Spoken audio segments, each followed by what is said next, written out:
हाँ, तो अपन राजस्थान के किसान आंदोलन पढ़ चुके हैं बहुत ही ज़बरदस्त तरीके से। उसके बाद में अपन राजस्थान के जनजातीय आंदोलन पढ़ चुके, और अब शुरू कर रहे हैं अपन राजस्थान के प्रजामंडल आंदोलन। ठीक है, बहुत ही ज़बरदस्त तरीके से आपने उन दोनों किसान आंदोलन को और जनजातीय आंदोलन को मेरे साथ समझ लिया होगा, और नोट्स भी प्रॉपर बना लिए होंगे। और अब टॉपिक वाइज, जैसे कि त्योहार और मेलों का टेस्ट हुआ था, वैसे ही टॉपिक वाइज आपके टेस्ट भी चल रहे हैं, आपको पता ही है। आज जो शुरुआत करने जा रहे हैं अपन, वो है प्रजामंडल आंदोलन। ठीक है, ये भी बहुत बड़ा इंपॉर्टेंट टॉपिक है, 2-3 पार्ट बनेंगे इसके भी, फुल PhD करेंगे इसलिए। लेकिन आज का जो सेशन है ये पूरा वेरी फनी और पूरा ट्रिकी है। ये क्या है, पूरा का पूरा फुल ऑन ट्रिकी है, लेकिन छोटे मोटे एग्जाम में यहाँ से 101% क्वेश्चन आता ही आता है, छोटे से लेके मोटे एग्जाम तक, सब में। कितना भी बड़ा एग्जाम हो जाओ, यहाँ से क्वेश्चन को आना ही पड़ेगा। ठीक है, और सबसे मुश्किल पार्ट हो रहा है आज का। हालांकि अपन एक एक प्रजामंडल का पोस्टमार्टम करेंगे, वो सेशन भी रखेंगे नेक्स्ट, लेकिन आज अपन रखेंगे कि प्रजामंडल की स्थापना हुई तो कब हुई, कौन से प्रजामंडल की कौन से ईयर में हुई। उतनी वेरी फनी ट्रिक है, राजस्थानी भाषा में है। ठीक है, सीधी सी बात है, और बहुत मज़ा आने वाला है। लेकिन थोड़ा सा बेसिक नॉलेज अपन एक बार करना चाहेंगे, फिर अपन चलेंगे बहुत ही प्यारी सी अपने ट्रिक के पास में। ठीक है, बात यह है कि अपन प्रजामंडल आंदोलन शुरू कर रहे हैं। ये प्रजामंडल आंदोलन शुरू करें तो क्यों करें भाई? किसानों ने अपने हक की लड़ाई लड़ी थी, रेवेन्यू ज़्यादा था, टैक्स, इसलिए किसान आंदोलन चले। जनजातियों भी अपने हक की लड़ाई लड़ी थी। ये प्रजामंडल आंदोलन, ये पूरा राजस्थान इकट्ठा हो रखा है भारत लेवल पर, जहाँ जहाँ राजाओं का राज है। अब उनको हम ये कह रहे हैं कि राजाओं राज छोड़ो, ये बात कह रहे हैं अपन। क्या कह रहे हैं भाई? अपन ये नहीं कह रहे हैं कि अंग्रेजों देश छोड़ो, वो बात अलग हो गई। अंग्रेजों को तो भगा देंगे, वो अलग चीज़ है। अब हमारे राजाओं को भगा नहीं रहे, राजाओं को रख तो यहीं पर रहे हैं, लेकिन राजाओं को ये कह रहे हैं कि अब आप राज छोड़ो, राजाओं राज छोड़ो, क्योंकि अब हमें एक उत्तरदायी सरकार की स्थापना करनी है, एक रेस्पॉन्सिबल गवर्नमेंट की स्थापना करनी है। समझ में आ गई? क्योंकि राजा की जो सरकार होती है वो रेस्पॉन्सिबल गवर्नमेंट नहीं है, बिल्कुल भी हो भी नहीं सकती, क्योंकि राजा में चलता है वंशवाद, मतलब हेरार्की सिस्टम है। मतलब इसमें सक्सीजर, नेक्स्ट जो उत्तराधिकारी होता है वो बनता है राजा, राजा का बेटा राजा, उसका बेटा राजा। ये एक सिस्टम जो चल रहा है ये गलत है। वो मनमर्जी करेंगे, फिर मनमर्जी का टैक्स अप्लाई करेंगे, मनमर्जी करेंगे। लेकिन अंग्रेज कभी ये नहीं चाहते थे कि राजा राज छोड़े। अंग्रेज ये चाहते थे कि राजाओं के जरिए ही हम जनता को लूट सकते हैं, क्योंकि राजा को सिर्फ गद्दी बिठाना है, बाकी राज अपन करेंगे, इनको अपना गुलाम बना लेंगे। तो अंग्रेज नहीं चाहते थे कि राजा राज छोड़ें, लेकिन जनता समझ गई थी कि अब राजाओं को भगाना ही एक लक्ष्य होना चाहिए, हमारा टारगेट होना चाहिए। तो हमने कहा कि राजाओं राज छोड़ो। ठीक है, क्योंकि हमें अब डेमोक्रेटिक, मतलब डेमोक्रेटिक जो सिस्टम लाना है, हमें डेमोक्रेसी लानी है। प्रॉपर तरीके से इलेक्शन करवाएंगे, जो हमें पसंद होगा उसको राजा चुनेंगे, राजा का मतलब उसको नेता चुनेंगे। क्योंकि अगर मैं कहूँ, एक बात कहूँ, जैसे अपने देश के प्रधानमंत्री हैं, अपने देश के राष्ट्रपति हैं, जो भी प्रेसिडेंट बनता है, प्रधानमंत्री बनता है, या फिर कोई MLA बनता है, उसको जनता खुद चुनती है, न कि उसका बेटे से बेटा बनता जाएगा। नहीं, ऐसा कुछ भी जरूरी नहीं है। हाँ, बन सकता है अगर जनता चाहेगी तो, लेकिन जनता के हाथ में है, वो एक रेस्पॉन्सिबल गवर्नमेंट है। क्योंकि अपन चाहेंगे तो 5 साल में हटा देंगे, चाहे तो बीच में हटा सकते हैं उसको। ठीक है, इसलिए हमने कहा कि राजाओं राज छोड़ो। अब राजा तैयार नहीं हो, अब क्या करें? इनके लिए पूरी प्लानिंग की गई, पूरे देश। पहले तो अपन नेशनल लेवल के ऊपर तैयारी करेंगे कि ये क्या करें। तो सीधी सी बात है, अपन कहीं पढ़ने जाते हैं तो वहाँ पर एक स्कूल या इंस्टीट्यूशन होता है, वैसे ही हमें अगर प्रजामंडल ये सक्सेस करना है, राजाओं के राज को हटाना है, तो हमने एक एक इंस्टीट्यूशन बनाया, मतलब कि अलग अलग हमने जो है एक एक संस्था बनाई। सबसे पहले अपने बनाई भारत लेवल पर। हालांकि एक बात और बता दूं मैं, कि आपको पता है कि भारतीय राष्ट्रीय कांग्रेस की स्थापना 1985 में हो गई थी, 1985 में। और राष्ट्रीय कांग्रेस के साथ में महात्मा गांधी उस टाइम में बहुत बड़े नेता थे। एक ही पार्टी हुआ करती थी, कांग्रेस पार्टी। उस टाइम कोई पार्टी नहीं थी, ये बीजेपी वगैरह थी, बाद में आई है। ये तो स्वतंत्रता के बाद में, काफ़ी सालों बाद में, कभी लिखवा दूंगा पार्टी कौन सी कब आई, वो तो बाद में आई है। ठीक है, लेकिन पहले 60 सालों तक, ऐसा मान लो 50-60 सालों तक कांग्रेस सरकार एक ही पार्टी हुआ करती थी। तो भारतीय राष्ट्रीय कांग्रेस ने और महात्मा गांधी ने तो ये कह दिया था कि भाई प्रजामंडल आंदोलन के हमारा कोई लेना देना नहीं है।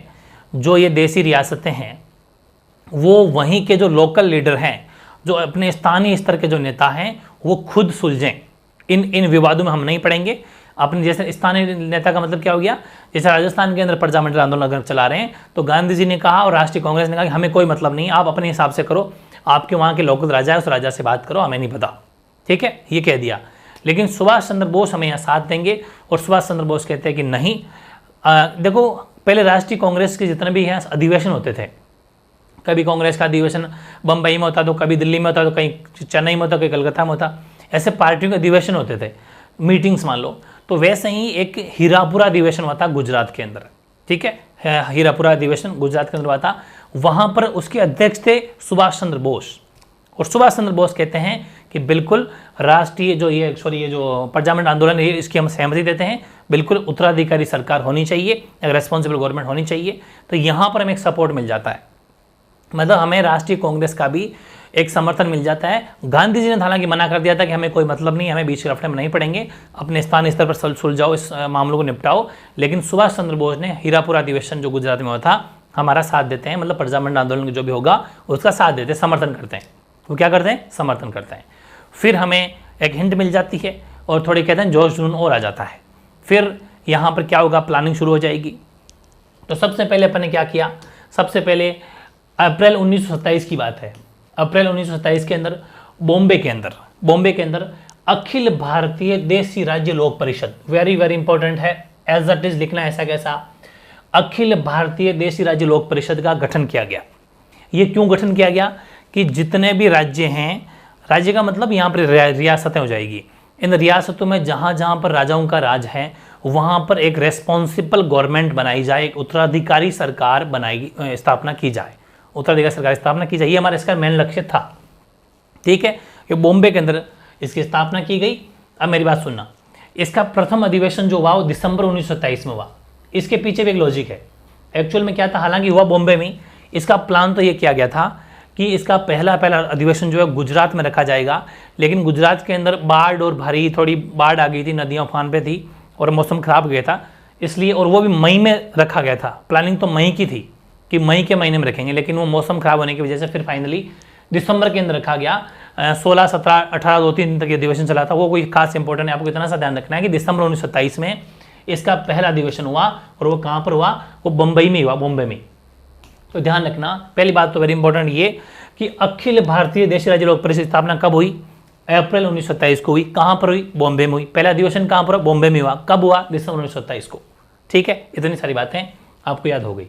उस टाइम पर जो अध्यक्ष बनाए गए तो बॉम्बे के ही जो दीवान थे, दीवान का मतलब एक तरीके से राजा मान लो, तो बॉम्बे के दीवान थे रामचंद्र राव, वो इसके मेन अध्यक्ष बने। किसके? अखिल भारतीय देशी राज्य लोक परिषद। ये पूरे इंडिया लेवल पे थी, ठीक है। ये पूरे भारत में जहाँ जहाँ राजाओं का राज है वहाँ के लिए परिषद बनी हुई थी, और जहाँ जहाँ पर राजाओं उनको हटा के एक रेस्पॉन्सिबल गवर्नमेंट की स्थापना करना इनका मेन लक्ष्य था, ठीक है।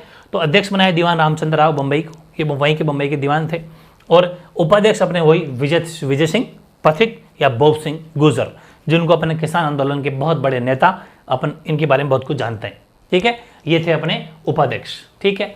और रामनारायण चौधरी, इनके बारे में अपन जान चुके हैं, सहकारी आंदोलन हो चाहे बेंगू किसान आंदोलन हो, इन सब में इनका बहुत बड़ा योगदान है। रामनारायण चौधरी को राजपूताना का मतलब राजस्थान है, राजस्थान और पूरा मिड इंडिया, मध्य भारत बीच वाला जो राजस्थान, ये जितने अपने इलाके होते हैं हिंदी भाषी क्षेत्र, इस मध्य भारत का सचिव बनाया गया। ये भी वेरी इंपॉर्टेंट है, तो ध्यान रखना है। अपन प्रजामंडल आंदोलनों की तरफ बढ़ रहे हैं, प्रजामंडलों की स्थापना की तरफ बढ़ रहे हैं। उनके लिए सबसे पहले हमने एक इंस्टीट्यूशन बनाया, वो बनाया अखिल भारतीय देशी राज्य लोक परिषद, ठीक। 1927 अप्रैल के महीने में प्रथम अधिवेशन दिसंबर 1927 में रखा गया बॉम्बे में, दोनों बॉम्बे में, स्थापना बॉम्बे में, प्रथम अधिवेशन बॉम्बे में। अध्यक्ष बनाए गए दीवान रामचंद्र राव को, बम्बई के दीवान थे। उपाध्यक्ष बनाए गए विजय सिंह पथिक को, और सचिव बनाया गया, और वो भी सचिव कहाँ का? पूरे इंडिया का नहीं, राजपूताना प्लस मध्य भारत का, इन दो का सचिव बनाया गया रामनारायण चौधरी को, ठीक है। इतनी बातें समझ में आ गई। अब थोड़ी, ये तो चलो संस्था हो गई पूरी नेशनल लेवल पर, ठीक है, जैसे कि हमारे देश के अंदर केंद्र सरकार है, फिर नीचे राज्य सरकार होती है। तो राज्य सरकार राज्य के मामले ज़्यादा देखती है, तो फिर हमने राजस्थान के अंदर भी एक स्थापना करी इंस्टीट्यूट की, जो अजमेर में करी थी। रामनारायण चौधरी अध्यक्ष बने थे, वो थी राजपूताना देशी राज्य लोक परिषद। राजपूताना मतलब राजस्थान है वो, ठीक है, पहले राजस्थान था, तो राजपूताना देशी राज्य लोक परिषद, इसकी स्थापना करी हमने 1928 में। कब करी? 1928 में। ये सब प्रयास किसके लिए किए जा रहे हैं? प्रजामंडलों की स्थापना के लिए किए जा रहे हैं। अध्यक्ष बनाए रामनारायण चौधरी को, अध्यक्ष रामनारायण चौधरी, और इसका प्रथम अधिवेशन भी 1931 में अजमेर में हुआ। कहां पर? अजमेर में इसका पहला अधिवेशन 1931 को। जैसे कि अखिल भारतीय देशी राज्य लोक परिषद 1927 अप्रैल बॉम्बे, अध्यक्ष दीवान चंद्र राव, उपाध्यक्ष ये प्रथम अधिवेशन। वैसा का वैसा राजपूताना देशी राज्य लोक परिषद गठन 1928, अध्यक्ष रामनारायण चौधरी, प्रथम अधिवेशन 1931 अजमेर। ठीक, ये हो गया। वो मुख्य लक्ष्य किसका पता है ना? ये मुख्य लक्ष्य इसका है, अखिल भारतीय देशी राज्य लोक परिषद मुख्य लक्ष्य आपसे पूछे या मुख्य उद्देश्य आपसे अगर पूछे, वो था देशी राज्यों में, मतलब जहां रियासतें थी उन रियासतों में उत्तरदायी शासन की स्थापना करना, मतलब एक रेस्पॉन्सिबल गवर्नमेंट, ठीक है, एक रेस्पॉन्सिबल गवर्नमेंट बने उसकी स्थापना करना, रेस्पॉन्सिबल गवर्नमेंट की स्थापना करना इनका मेन टारगेट या मेन ऑब्जेक्टिव था। ठीक है, ये बात समझ में आपको आ जानी चाहिए। ठीक है, राजपूताना देशी राज्य लोक परिषद की स्थापना भी हो गई, मामला ठीक है। मतलब एक हमने, मतलब ये इंस्टीट्यूशन बनाना बहुत जरूरी है कि अपन इकट्ठे होकर जाएंगे, बात कहाँ करेंगे, मीटिंग्स कहाँ करेंगे, इसलिए नेशनल लेवल पर अखिल भारतीय देशी राज्य लोक परिषद और राजस्थान में राजपूताना देशी राज्य लोक परिषद, ये मामला हो गया। उसके बाद में, हालांकि मैंने जो गांधी जी वाली बात कही थी वापस लिख लो एक बार, कि भारतीय राष्ट्रीय कांग्रेस जिसकी स्थापना 1985 में हुई थी, ये स्थापना है, ये क्या है, इसकी स्थापना एस्टेब्लिशमेंट। ठीक है, कब एस्टेब्लिश हुई, वो है ये एस्टेब्लिश, तो एस्टेब्लिश हुई थी ये 1985 में। और ये महात्मा गांधी, इन दोनों ने कहा था कि रियासतों के मामले में हम कोई भी इंटरफेयर, हस्तक्षेप का मतलब क्या हो गया, इंटरफेयर नहीं करेंगे, क्योंकि रियासतों के नेता, मतलब वहां के राजा मान लो, वो राजा या नेता अपने लोकल लेवल पर, स्थानीय स्तर पर ही अपनी समस्याओं से निपटें, हमें कोई मतलब नहीं है। गांधी जी ने यह कह के पल्ला झाड़ दिया साहब। किसने? भारतीय राष्ट्रीय कांग्रेस ने भी, जिसकी स्थापना 1985 में हुई थी, और महात्मा गांधी, दोनों ने कह दिया कि रियासतों के मामले में हम कोई इंटरफेयर नहीं करेंगे, वहां के स्थानीय नेता अपने आप खुद ऐसे मामलों खुद सुलझाएं। बट, मैंने लिखा बट, बहुत बड़ा बट लिखा है, लेकिन हुआ क्या, हमें एक समर्थन मिला। हरिपुरा अधिवेशन हुआ था, मैंने हीरापुरा बोल दिया क्या, सॉरी वो एडजस्ट कर लेना। हरिपुरा अधिवेशन था 1928 ईस्वी गुजरात में। कहां पर हुआ हरिपुरा अधिवेशन? पहली बात तो ये, हरिपुरा अधिवेशन हुआ कब? 1928 में। कहां पर? गुजरात में। अध्यक्ष कौन थे? सुभाष चंद्र बोस। ठीक है, और सुभाष चंद्र बोस ने इस अधिवेशन में प्रजामंडल आंदोलन को समर्थन दिया था। ये बहुत बड़ी चीज है, तो ध्यान रखना, वेरी इंपॉर्टेंट है। एग्जाम में सीधा सीधा क्वेश्चन बन गया कि भारतीय राष्ट्रीय कांग्रेस और महात्मा गांधी का सपोर्ट नहीं था, फिर भी जो है कांग्रेस के किस अधिवेशन में, ये कांग्रेस का अधिवेशन, ध्यान रखना, ये अधिवेशन किसका है, मैं साइड में लिख दिया, यहीं लिख देता हूं, चलो साइड में लिखना ना भूलें, कांग्रेस के हरिपुरा अधिवेशन। ठीक है, ये पूरा सेंटेंस कंप्लीट करना, कांग्रेस के हरिपुरा अधिवेशन। तो एग्जाम में क्वेश्चन आएगा कि भारतीय राष्ट्रीय कांग्रेस और महात्मा गांधी का प्रजामंडल आंदोलन को सपोर्ट नहीं था, समर्थन नहीं था, फिर भी कांग्रेस के किस अधिवेशन ने, जिसकी अध्यक्षता सुभाष चंद्र बोस ने की थी, किस अधिवेशन ने जिसकी अध्यक्षता सुभाष चंद्र बोस ने की थी, समर्थन प्राप्त था प्रजामंडल को? तो आपका आंसर ये होगा कि कांग्रेस का हरिपुरा अधिवेशन जो 1928 के अंदर हुआ था गुजरात के अंदर, जिसकी अध्यक्षता सुभाष चंद्र बोस ने की थी, उसका समर्थन प्रजामंडल आंदोलनों को समर्थन था। ठीक है, ये वेरी इंपॉर्टेंट फैक्ट है, ध्यान रखना। कब हुआ? 1928। कहां हुआ? गुजरात में। और अध्यक्ष कौन थे? सुभाष चंद्र बोस। अधिवेशन का क्या नाम था? हरिपुरा अधिवेशन। ठीक, वेरी इंपॉर्टेंट बातें हो गई। ये सब कुछ अपने बेस मजबूत कर लिया, एक बार शुरुआती अपने स्टार्टिंग कर ली। चलो साहब, ये सब हो गया, कांग्रेस का भी समर्थन मिल गया, और अपने दो इंस्टीट्यूशन की स्थापना भी कर ली, अखिल भारतीय देशी राज्य लोक परिषद और राजपूताना देशी राज्य लोक परिषद, मामला ठीक है। अब एक एक पोस्टमार्टम करेंगे। पहले कौन कौन सी रियासतें होगी, किन किन की स्थापना हुई, क्या हुई, वो सब अपन लेने वाले हैं। और बहुत ही मज़ेदार, बहुत ही फनी ट्रिक है ना, ऐसी ट्रिक आपको कहीं मिलेगी नहीं, क्योंकि ये मेरी कहते हैं ना खुद की बनाई हुई है, और यहाँ एकदम अपनी भाषा में बनाई हुई है थोड़ा सा, है ना। तो जिसको राजस्थानी भाषा वैसे सबको आती है, राजस्थान के लोग हैं। पहले अपन बात करेंगे ट्रिक। जयपुर प्रजामंडल तो मैंने खैर बाद में पढ़ाऊंगा, ये तो एक तो बाद में ले लेंगे, पहले सिर्फ ट्रिक की बात करते हैं अपन। आप सिंपल ये लिख सकते हो प्रजामंडल, ठीक है, प्रजामंडलों की ट्रिक है ये, प्रजामंडलों की ट्रिक। ठीक है, प्रजामंडलों की ट्रिक कौन कौन सी, देखो इधर आओ। सारे प्रजामंडल की स्थापना किस साल में हुई थी वो, हालांकि मैंने थोड़ी बहुत 10th के अंदर भी आपको थोड़ी बहुत जब बातें बताई थी, वही ट्रिक है, वैसी ट्रिक बनाई मैंने कि जयपुर में बूंदी, ध्यान रखना, जयपुर में बूंदी, मारवाड़ में हलवो और बीकानेर में धूल। ध्यान रखना, बीकानेर से बहुत प्यार है मुझे, ऐसी कोई बात नहीं है, अपन को सिस्टम समझना है बस। बीकानेर में धूल, मतलब हमें एक ट्रिक ऐसी बनानी है कि इजीली हमें याद हो जाए। अपना काम याद करने का है और बाकी दिल पे मत ना ले, बीकानेर वाले कोई दिल पे ना नहीं लेंगे। बात यही है कि जयपुर में बूंदी, मारवाड़ में हलवो और बीकानेर में धूल। समझ में आ गई? ये सब ऐसा मान लो कि हमने खाने पीने की बातें कर रहे हैं कि जयपुर वाले बूंदी खा गए, मारवाड़ वाले हलवा खा रहे हैं, ठीक है, और बीकानेर में धूल, हवाएं तेज चल रही है, धूल मतलब उड़ रही है तो धूल भी मतलब खा रहे हैं एक तरीके से, ठीक है। हालांकि छोटे बच्चे तो खाए जाते हैं, कभी वो आपने देखा होगा गाँव के अंदर, सिटी में तो वो मौका नहीं मिलता। ये चीज़ें हो गई, ठीक है। अब मैं बात करता हूँ इस पहली ट्रिक की। पहली ट्रिक पूरी कर लूँ क्या?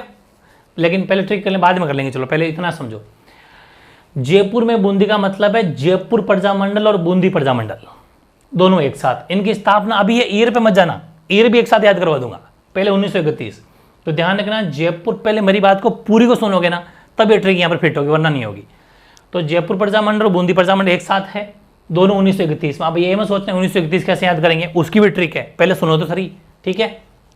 फिर मारवाड़ में हलवो, मारवाड़ से मारवाड़ प्रजामंडल, हलवा से हाड़ौती प्रजामंडल, हलवा से हाड़ौती, याद रह जाएगा ना, बिल्कुल। तो मारवाड़ और हाड़ौती प्रजामंडल 1934, अभी लास्ट में ये याद करा दूंगा। फिर बीकानेर में धूल, तो बीकानेर प्रजामंडल और धौलपुर प्रजामंडल 1936, धूल से धौलपुर, बीकानेर से बीकानेर और धूल से हो जाएगी धौलपुर। तो बीकानेर प्रजामंडल और धौलपुर प्रजामंडल, ठीक है। इन दोनों की स्थापना जो हुई थी वो हुई थी 1936 में, ठीक है। बहुत ईजी है। बाकी अपन आगे नेक्स्ट लेते हैं अपन, वो है, अब देखो सुनो, ये अगली ट्रिक वापस कनेक्टिविटी है। अपने कहा कि जो है आपके जयपुर में बूंदी, जयपुर में लोग जयपुर वाले बूंदी खा रहे हैं, ठीक है, मारवाड़ वाले हलवा खा रहे हैं और बीकानेर वाले धूल के चपेटे खा रहे हैं, ठीक है। तो फिर सभी ने आपसे पूछ लिया, आपसे पूछ नहीं है, आपसे ऐसा अपने ऊपर ले लो, इस ट्रिक को अपने ऊपर लो कि भाई सब जयपुर वाले बूंदी खा रहे हैं, मारवाड़ हलवा खा रहे हैं, बीकानेर में बहुत धूल बिरयानी है, चलो धूल के चपेटे खा रहे हैं, तो आप मतलब कब भोजन करोगे, ठीक है। तो आप क्या कह रहे हैं, मैं सा अब कर स्या, मतलब मैं अब कर स्या। अपन कहते हैं ना थोड़ी राजस्थानी भाषा में कि हाँ सा अब हम भी जिम स्या, मतलब मैं सा अब कर स्या, मतलब हम भोजन अब करेंगे। थोड़ी बहुत राजस्थानी भाषा आती है ना आपको, मारवाड़ी आती है क्या, तो वो ये कि मैं सा अब कर स्या, मतलब आप खाना कब खाओगे, भोजन कब करोगे, कि हाँ साहब अब हम करेंगे, अब मतलब मैं सा अब कर स्या, ठीक है। तो मैं से मेवाड़ प्रजामंडल, सा से शाहपुरा प्रजामंडल, ए से अलवर प्रजामंडल, भै से भरतपुर प्रजामंडल और करस्या से करौली प्रजामंडल, और ये सभी के सभी 1938 में स्थापना हुई। बताओ बिना ट्रिक के कैसे याद करोगे? बेहद आसान है ना। 1 2 3 4 5 एक साथ प्रजामंडल की स्थापना 1938 में।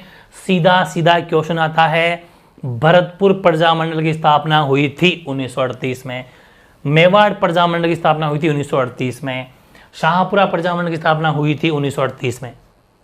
याद क्या करना है, मैं सा अब कर स्या, मतलब हम भोजन अब करेंगे, ठीक है। चलो भाई खाने पीने की बातें हो गई, बेहद आसान।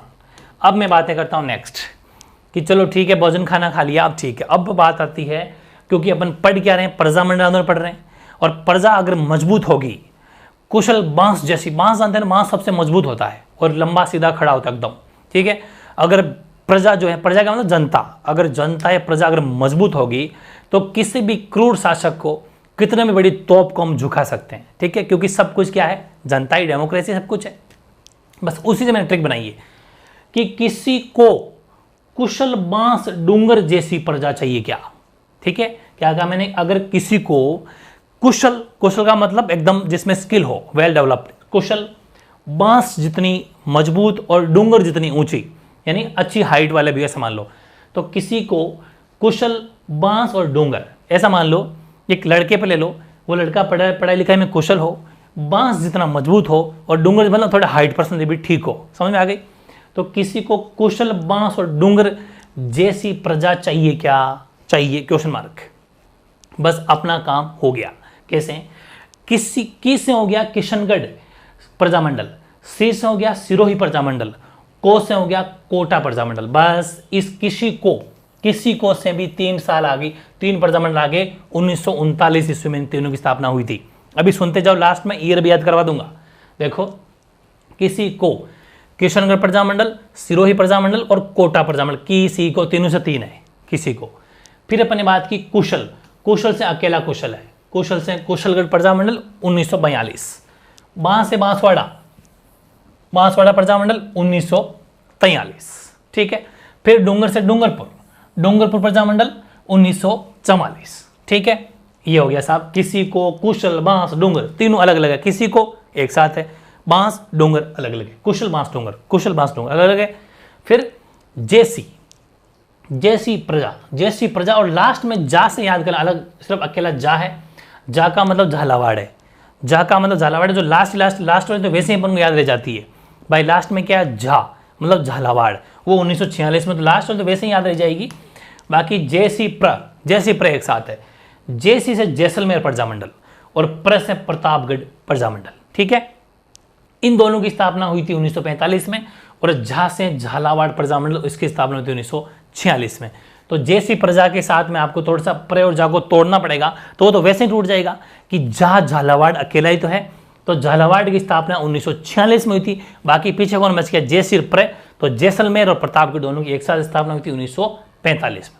बताओ आए ना मजा, मतलब 101% आपका ये क्वेश्चन पक्का हो गया, जिंदगी में गलत नहीं हो सकता। क्योंकि सबसे मुश्किल क्या है, इनके ईयर को याद करना, और आप अलग अलग गाइड से पढ़ के भ्रमित ना होना। ये जो मैंने ईयर लिखे हैं ये ऑथेंटिक है, प्रॉपर ईयर ये के ये आपको याद करने हैं। समझ में आ गई ना, आया मजा। मतलब वापस आओ एक बार, क्या कि जयपुर वाले लोग बूंदी खा रहे हैं, मारवाड़ वाले हलवा खा रहे हैं, बीकानेर वाले धूल के थपेटे खा रहे हैं, बताओ आप कब भोजन करोगे। तो आपने कहा मैं साहब करस्या, ठीक है। तो मेवाड़, शाहपुरा, अलवर, भरतपुर, करौली हो गया। फिर वापस कि किसी को कुशल बांस डूंगर, ठीक है, किसी को कुशल बांस डूंगर जैसी प्रजा चाहिए क्या, तो हमसे संपर्क करें, ठीक है। तो वही चीज़ है, किसी को एक साथ हो गया, कुशल अलग है, कुशल के बाद बांस अलग है, डूंगर अलग है, और जैसी प्र एक साथ है, लास्ट में झालावाड़ 1946 है, वो वैसे ही याद हो जाएगा। अब मेरी बात ध्यान से सुनना, अब हम एक बार लेना चाहेंगे इनके ईयर देखो। सबसे पहले 1931 है, 31, 34, 36, ठीक है, ध्यान से समझो। 1931, 1934, 1936, 1936, हाँ बस बिल्कुल मैं आपको दिखा के लूँगा। देखो यहाँ से आओ, 31, 34, 36, 38 के बाद में 39, 42, ठीक है। देखो 38, फिर 39, फिर 1942, देख लो बोलेंगे 39 के बाद में 42, 43, 44, ठीक है, 42, 43 और 44, 44 और लास्ट में 46 झालावाड़ है ना, लास्ट में क्या, हाँ 46 झालावाड़ है। 1946 एक बार वापस से चेक करो, 39 का 42, 43, 44, 45, 46 है, दो भूल गए क्या, 42, 43, हाँ ले लें, सही बात है, 42 ले ली, 43 ले ली, 44, 45 नहीं ली, हाँ 45 ले लेते हैं, चलो फिर एक 45 और ले लेंगे, और ये होगी 1946, ठीक है। अब देखो आराम से सीक्वेंस याद करो, क्या करोगे, ट्रिक तो वैसे ही याद है, कौन सी, कि जयपुर में बूंदी, ठीक है, मारवाड़ में हलवो, बीकानेर में धूल, वो ट्रिक तो वैसे ही याद है। ईयर कैसे याद करेंगे, पहले 1931, उसके बाद में 34, 36 समसंख्या चल रही है, 34, 36, 38 यहाँ तक समसंख्या मतलब इवन नंबर, उसके बाद में वापस 39 आ रही है, फिर 42, ये तो कंटिन्यू 42, 43, 44, 45 तो वैसे याद हो जाएगी, 46 झालावाड़ है, 45 जैसलमेर और प्रतापगढ़ है। आराम से किसी को कुशल वाली अलग अलग हो ही जाएगी। तो देखो किसी को, ये किसी को, फिर अपने कहा था कुशल बांस और डूंगर और जैसी मतलब बहुत इजी ट्रिक हो जाएगी। तो इस हिसाब से आप ईयर भी लिख लो एक साथ में, तो कोई दिक्कत नहीं आएगी। एग्जाम में जाने से पहले आपको लास्ट में लिख लेना कि 1931, फिर 34, एक शॉर्ट लिख दो ना, 34, 36, 38 और उसके बाद में कंटिन्यू 39, 40 नहीं 39 के बाद में वापस गैप पे 42 से स्टार्ट होती है ना, 42, 43, 44, 45 और 46 झालावाड़, बस ये पूरी हो गई। तो बेहद आसान है अगर टेक्निक अप्लाई करोगे तो, ठीक है, बहुत ज़्यादा इजी पड़ेगी। और ऐसा क्वेश्चन तैयार हो गया जहां पर हर कोई बंदा गलती करता है, लेकिन अब आप नहीं करोगे, ये मेरा दावा है, ठीक है। इसको प्रॉपर्ली पढ़ लेना। तो ये अपना आज का सेशन यहीं पर अपन कंप्लीट करेंगे। प्रजामंडल आंदोलन की सीरीज स्टार्ट कर चुके हैं, उसका ये पार्ट 1 था। कैसा लगा, ट्रिक कैसी लगी? वैसे आपको पता है अपन ट्रिक के बादशाह, एक तरीके से ट्रिक के राजा हैं अपन।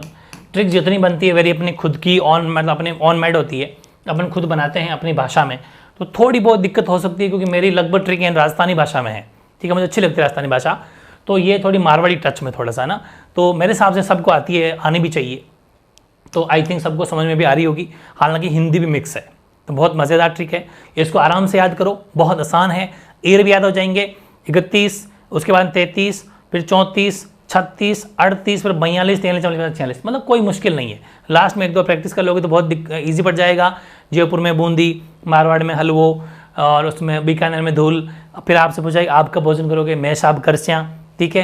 फिर किसी को कुशल, बांस, डूंगर जैसी प्रजा चाहिए, दैट्स इट, सारे के सारे कंप्लीट हो गए। तो मुश्किल कुछ भी नहीं है, मेरे वो सारी चीज़ें याद रह जाती है क्योंकि ट्रिक्स है। तो ट्रिक अप्लाई करूंगा मैं। तो एग्जाम से क्या करता हूँ कि एग्जाम के पहले आप भी ऐसा क्या करो कि कोई भी एग्जाम हो आपको, आपके पास टाइम रहता है, आप चाहो छोटी मोटी ट्रिक लिख सकते हो, वैसे एक पेज में कहीं ऊपर लिख दो और बस ट्रिक से टिक करते जाओ। सिंगल अपने कौन सा क्वेश्चन उस पर टिक कर दो, चाहिए रहा, आराम से, कोई गलत नहीं होगा। ट्रिक को सामने लिख लो भले आप, ठीक है, कोई दिक्कत फर्क नहीं पड़ती, पेपर पे लिख लो, कहीं भी साइड कोई फर्क नहीं पड़ता, ठीक है। वैसे रफ पेज भी होता है पीछे, उस रफ पेज पे लिख के लास्ट में जब आओ तो उस पेज को ऐसे काट सकते हो। वैसे वो पेपर आजकल मिलते हैं, अपने पास में रहते हैं पेपर, तो पेपर साथ में आ जाए, कोई दिक्कत वाली बात नहीं है। तो बहुत ईजी पड़ जाएगा। बाकी ये था अपना पार्ट 1। कैसा लगा, कोई डाउट हो तो कमेंट कर देना, क्योंकि अपने इसके 2-3 पार्ट बनेंगे, तब जाके फुल ऑन PhD अपन करेंगे। एक प्रजामंडल को लेंगे, किसने स्थापना करी थी, क्या करी थी, उसमें क्या क्या खास बातें हुई, वो सब अपन लेने वाले हैं, ठीक है। ओके।